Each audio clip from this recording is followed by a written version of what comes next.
হেই কি কৰিছ পাগলী? প্লিজ আজি পুৰা কল মেছেজ একো নকৰিবা। পাগল হৈছে নেকি? কি কৈ আছ? কি হ'ল? এইটোৱে ভাল হ'ব দুইটাৰ কাৰণে। তুমি আঁতৰি যোৱাগৈ। তোক অকলে এৰি মই ক'তো নাযাওঁ। কি হ'ল কথাটো ক। মাহী আৰু মায়ে মোৰ বিয়া ফিক্স কৰি দিলে। আজি ল'ৰা আহিছিল চাবলৈ আৰু সিহঁতৰ পৰাও ফাইনেল হ'ল। 14 দিনৰ পাছতেই বিয়া পাতিব বোলে। টেনশ্যন নলবি, মই আছো নহয়। মই কথা পাতিম মাৰ লগত। একো লাভ নাই, সকলো ঠিক কৰিলে মাহীয়ে আৰু মই ঘৰৰ আগত একো ক'ব নোৱাৰো।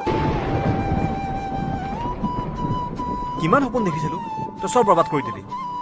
তই মোক ক'ব পাৰ এবাৰ। ৰাতি পুৱাৰ পৰা ফোন কৰি আছো আৰু তোৰ মোবাইল অফ আছে। বিয়া ফিক্স কৰিলে আৰু তই মনে মনে বহি থাকিলি। কি কৰিব পাৰো মই?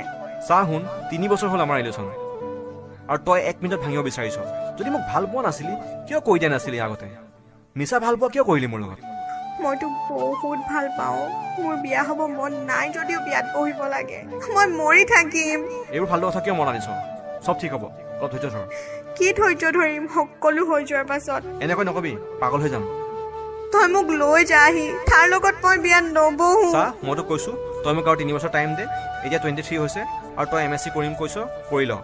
আৰু কিবা এটাতো কৰি লওঁ। তোক আনি খুৱাম কি? চাকৰিটো হৈ আছে, হ'লেই কিবা এটা কৰিম। মই মাক কৈছো এতিয়া বিয়াত নবহো, MSc কৰাৰ পাছতহে বিয়াত বহিম বুলি। কিন্তু ল'ৰাটোৱে কৈছে MSc সি পঢ়াব। মাথাটো বেয়া কৰি নাথাক, ল'ৰাটো নম্বৰ দে, কথা পাতিম মই। 9875। ঠিক আছে। সঁচাকৈ কৈছো, তোক নাপালে মই মৰি থাকিম। কাইলৈ ল'ৰাটো আৰু মাহীৰ লগত কথা পাতিম মই। কি কথা পাতিবি? তাক আমাৰ বিষয়ে সকলো ক'ম।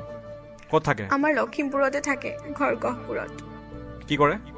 গহপুৰ উচ্চ ন্যায়ালয়ৰ চাকৰি কৰে। মানে তোৰ মায়ে চাকৰি দেখিয়ে ইমান লৰালৰিকে দিব লৈছে? মা নহয়, মাহীজনী বেছি দেখিব মন নাযায় মোৰ। মাহীয়ে ক'লে বুলিয়ে হ'ব নেকি? মই কিন্তু একো বুজিব পৰা নাই।